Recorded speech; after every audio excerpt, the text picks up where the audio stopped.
Hello everyone. Thank you so much for tuning in to today's video.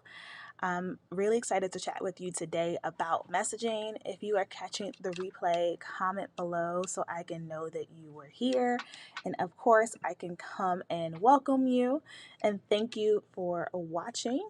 I'm going to, of course, get this video shared out before I get started. So bear with me for just a moment or two. Share.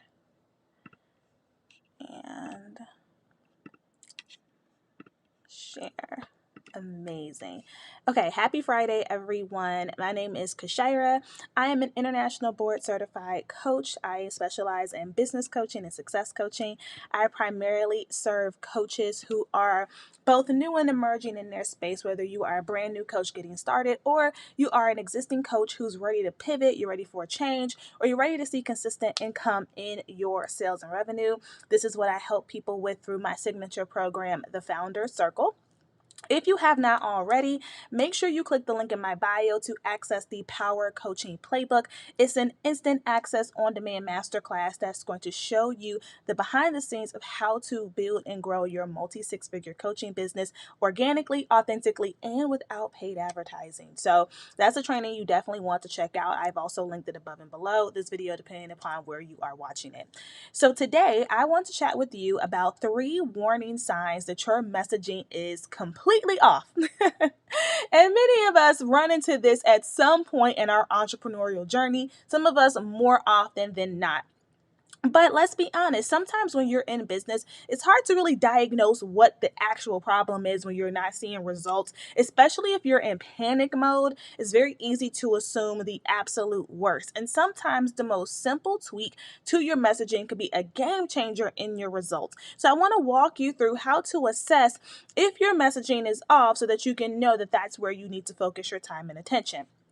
Of course, before I can get into these steps, however, let's just set the stage so that we're all clear on what messaging actually is. So your message is the underlying theme, philosophy, ideology that drives your entire business, especially as a coach. There are a lot of coaches out here. Your messaging is what's going to help people understand what it is you actually do, who you actually serve, why they should actually care. The problem is a lot of coaches, because we're so passionate and oftentimes what we coach on is very ingrained in our identity, we get our messaging confused with our why or our story.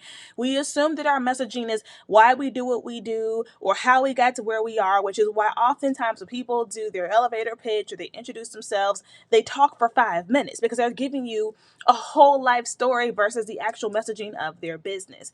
Although these things can tie into your messaging, they are not the same thing. And these are 3 different pieces of content, by the way, that you should have within your business: your messaging, your why, and your story. Your message is what's going to shine a light into your core beliefs as a coach and the core beliefs of your coaching practice. Not all coaches are created equal. Every coach has their own individual beliefs that influence what they coach on and how they coach, right? I'll give you a very easy example within the life coaching space. There are some life coaches that are very by the certification book, right? You get into their programs and you're going to do great things like the Wheel of Life. You'll do a lot of assessments and it's very tactical. But then there's also life coaches who are intuitive, who are spiritual, who will walk you through more spiritual practices. Neither one is right or wrong. Neither one is better. But it's important to understand that while they both have the title of life coach, the experiences are going to be very different and the ideologies you'll be exposed to are very, very different. That's why your messaging is so important, because the ideal client for each of those types of life coaches is so drastically different. So your messaging should help your audience with even understanding if they want to be within your space. And of course, don't take it personally if they don't. I made a post on Instagram yesterday where I basically said that the best marketing actually alienates people. Your marketing should attract those like a magnet who are your ideal client and simultaneously repel those who aren't. And this is one of the telltale signs that your messaging is off if you're always getting the wrong people, which we'll talk about a little bit later in this session, but I promise I won't hold you too long. So when you're not saying anything meaningful or consistent, within your content, you can't connect with your ideal clients. And oftentimes the primary reason why you're not saying anything meaningful or you don't have a consistent tone with your content is because you have not nailed down your messaging. Your messaging sets the tone for your content strategy. Your messaging impacts your content pillars. Your messaging is something that people should always hear from you over and over again. If you feel like you're being redundant, that's a telltale sign that you are actually doing it right. Having your messaging nailed down allows you to also be authentic and overcome some of that imposter syndrome and feeling like a fraud and X, Y, and Z. I have a whole hour-long talk about imposter syndrome. You should check it out. It's on my podcast, The Brand Your Power Show. But I will tell you that one little thing that also influences imposter syndrome is when you get online and you talk like everybody else because that's what you assume is going to work. That's what you assume will sell, instead of taking the time to actually build out messaging of your own and stand on your own 2 feet. So with that being said, now that we're all clear on how we're defining messaging today, let's talk about what needs to happen, right? If you aren't seeing results within your coaching business, I need you to realize that it is not your audience, it's your messaging. Oftentimes we blame our audience. Our audience does not want to buy. Our audience is cheap. Our audience wants to pick our brain all day. We blame the algorithm, which the algorithm is a little, but at the same time, in the high ticket coaching space, because we're chasing quality over quantity, you don't even need that many people to say yes to you to hit your multi-6-figure sales goal, depending upon how you're pricing, right? So we don't need thousands upon thousands of people to engage with us anyway. We just need the right people to engage with us. So if you're not seeing results, but you know you're showing up, it's the messaging. And I mentioned this earlier in the week in one of my other videos that your audience will not and should not buy simply because you're here at the high ticket space, right? Like, I firmly believe that all of you watching and listening to me are worthy and deserving of being paid $5, $10, $20, $30,000. Like, I believe that. However, I also recognize that is work. Like, this is a job. Like, you want to be a business owner, this is still a whole job, okay? And how fortunate are many of us who are doing this full time, where our job involves creating short videos and getting online and just being ourselves. Like, that's a firm blessing. But at the same time, there is strategy that needs to go behind that so that you can actually attract those funds. Simply just saying, okay, I made a post, I'm here. Okay, like that's not going to get you the coins that you desire. There does need to be a strategy behind that. But when you show up consistently, authentically, with that strong, clear messaging, then you are going to start to begin to welcome in ease and flow into your business. So let's talk about what steps we need to take now that we've recognized that our messaging may be the issue because we're not seeing results. I'm always going to tell you to go back to the data. Look at the metrics. My heart-centered, passionate-centered people, my creative people, stop running from the data. I don't like it either, okay? But one thing I learned in business school is that the data is where all of the answers are. Within the founder circle, I have a couple of different spreadsheets I give my clients on evaluating their content metrics, their launch metrics, their sales metrics, etc. So I want to just give you a couple of things you can track yourself. I want you to look at your click-through rates, basically meaning when you tell people to click the link in your bio, how often are they actually clicking? What's that click-through rate? How long are they spending time on whatever you're sending them to? If you have an application for your program or some kind of form process for your program, looking at your average application rates, looking at your average close rates, that basically means of the people who applied, how many of them actually became clients. Of course, I want you to look at your engagement rates, but what I care more about over likes and comments is bookmarks, shares, and DMs that you've received. I want you to start to look at that as well. And also just overall from a qualitative standpoint, what are people saying when it comes to your content? Okay, what are they saying? How are they engaging with you? When you're having sales conversations, are people actually mentioning your content? After going through the content strategy I teach within my program, many of my clients have said that when they do their sales calls, their clients will quote them verbatim from a live stream and talk about how a certain live stream video moved them, right? And often we define success on video or on social media by how many comments did we get versus did this actually bring in sales? Did this actually move somebody to the point where they not only remembered everything that we said, but they booked a call with us and joined our programs, right? Again, if you know you're fully showing up and you're doing things with integrity and with high energy and not seeing results, there's a strong likelihood that the messaging is the issue, and you will find that out by looking at the data. These are some of the front end numbers, everything but the close rate. These are all front end numbers. It's going to help you to assess what's happening with your content to figure out if messaging is the issue. I like to look at the back end rates as well, just because sometimes another sign of messaging is the issue is that people are getting on the phone with you who are not supposed to be on the phone with you. So that's going to impact your close rate. So again, I want to go ahead and walk you through 3 quick warning signs that your messaging it's what's really throwing things off for you, so that you can work on that over the next couple of days. So one of the very first telltale signs is that you are getting applications and bookings for your program, but these are unqualified leads. What is an unqualified lead? Somebody who's expressed interest in your offerings who do not meet your target customer criteria. They're not checking any of the boxes. And you are doing a disservice if you are making exceptions and bring people into your programs if they're unqualified. Why? Because if you've done it correctly, you've built your program to help people who meet certain qualifiers have success.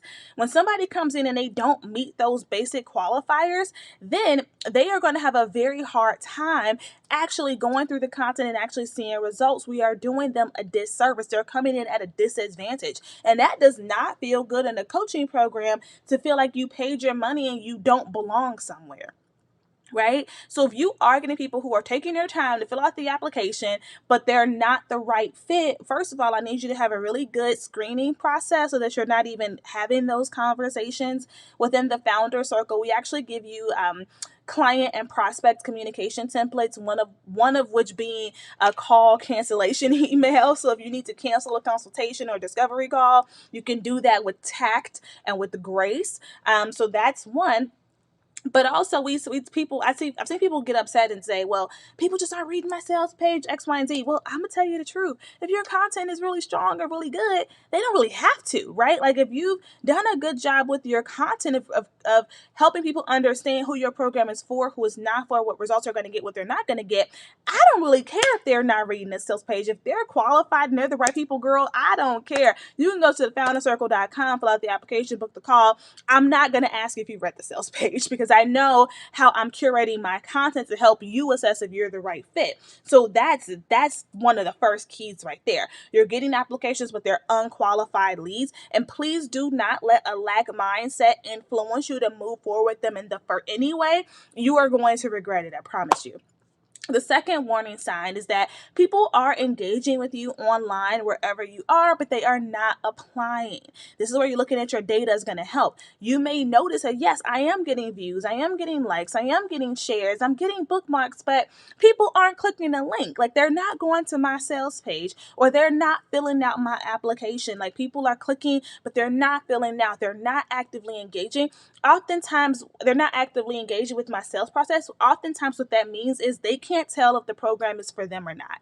And there could be a breakdown in a couple different things. This could be they're not really sure what your program is about. Maybe your program messaging is off. Your program promise is too generic. Maybe they're not clear on who you serve. Maybe your content is a little too general. Maybe you spend a lot of time talking about women in general, or women finding their purpose, or women simply just starting a business, but not what kind of business. So now they're just not really sure. And again, nobody's paying $5,000 and $10,000 or something that they're uncertain about, something that's not clear.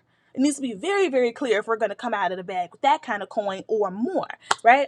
So that's another huge sign, right? The good news is that's one of the easiest things to fix in this whole list, because that just means you need to go deeper and more specific and more niche with your messaging. And of course, the third warning sign is that when people are actually getting on sales calls with you, you have to do a lot of convincing. Let me know in the comments, do you feel like your sales calls are like a lot of heavy lifting, a lot of energy? Like you get off and you're exhausted, you're tired, you feel like you just had to do the absolute most and you may not have gotten a sale anyway, or even if you did get the sale, you don't even have the energy to be excited about it. If you have to do a lot of heavy lifting on your sales calls, there is a disconnect in your messaging on the front end. A sales conversation is simply to help somebody make a buying decision and to talk through logistics and details. It should not be you having to do a whole persuasive thesis presentation on why you should buy my program. Okay?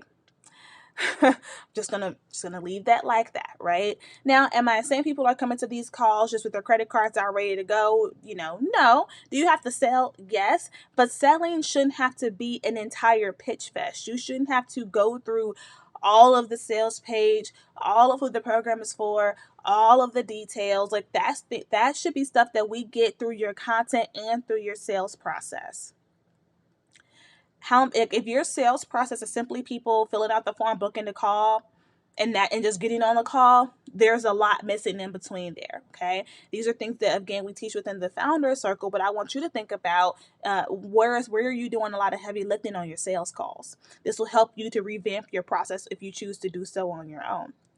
And a bonus warning sign that I want you to consider is people are engaging with you online, they're applying for your programs, they're getting in your programs. When they get in the programs, they're a problem client. They're a problem client. They are very difficult to work with. They are declined. Their payments are always declining. They're always ghosting you. They're not responsive. They're not booking their sessions or showing up to their sessions, or they're late to their sessions. They changed their, people have said yes to you on the phone, even paid you on the phone, and then changed their mind about the program. Maybe you're getting chargebacks. People are fighting you the entire way, rejecting the program. If you're always having problem clients, especially to the point where you are reconsidering this coaching thing, there is a breakdown in your messaging. Again, your messaging should repel those who are not a good fit and attract those who are. So this is where you have to be very honest. Okay, there's always going to be a bad apple in a bunch, but the whole bunch shouldn't be bad apples. So that's another huge telltale sign. So I've been mentioning the founder circle throughout this entire live stream. We do have a proprietary framework called the magnetic messaging framework that we teach within the program. And if you'd like a taste of that framework, I encourage you to go ahead and sign up for free instant access to the Power Coaching Playbook. You'll be able to get a little taste of how we structure our messaging within the program, as well as all of the other components that play a huge role in you being able to consistently grow your coaching business. With that being said, thank you so much for tuning in today. I hope you have a fabulous weekend, and I will talk to you all in the next session.